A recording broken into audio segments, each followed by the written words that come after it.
You might not know, but I'm assuming that most of people know that there are many design niches. In the introduction, I mentioned that I am a web designer, and in design niches, web design is one of the many. Depending on your goals, strengths, weaknesses, you might choose a totally different type of niche or a route. There are many spheres of design that you might get into, but I will talk about the most known and my recommendations based on your skill set. The pay may vary, but I will be taking the average of the type. I will be giving a name for these types, and I will be naming them hands. Starting with the smallest hands, it will be meaning most least likely to get paid and most easiest. Following up with the medium-sized hands, that will be meaning that it's a little bit challenging and a little bit of more pay. And lastly, big hands mean being the hardest, meaning paying the most. So let's start off with the first. Small hands. For this type, you could hear such occupations as a graphic designer,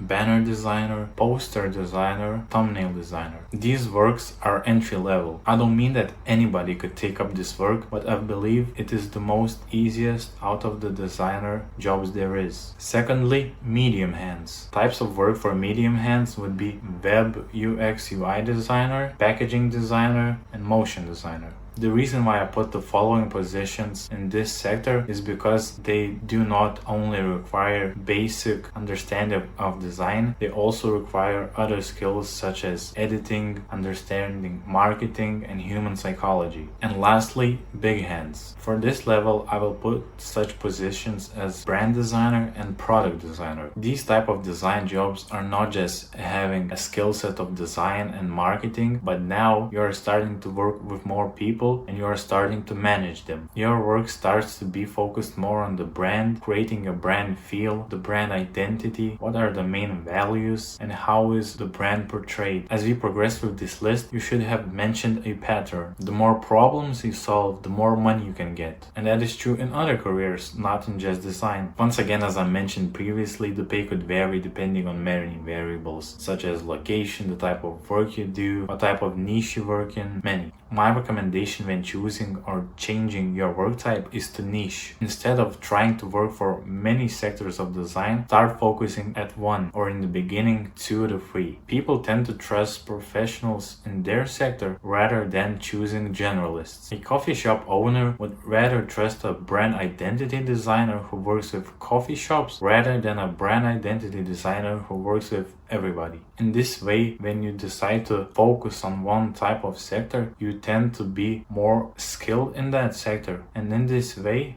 you can start charging more because you are what they are looking for. You are the designer who works with coffee shops for the coffee shop owner. Here's an example from Alex Hormozzi's 100 million offers. You see, as you niche, you get paid more. Let's say you create a product or book for time management. Let's say we price it at $19. The price is fair, but it's not really shouting for the coffee shop owner's attention. He might think that, yeah, I could manage my time a bit better, so yeah, $19 is not that much, so I'm just gonna buy the book, whatever, sure. But as you progress down, you are seeing a huge difference in price change. Let's replace power tools with coffee shop owners, and now the coffee shop owner sees the product is being made for him, and that is screaming his name, and he's thinking, that's me, and they now see that you can solve the problem with this product, so they would obviously pay more because they want that particular problem to be solved. You can even go deeper and name your product something like time management for coffee shop owners who live in this exact location and make this exact amount of money. You get the gist.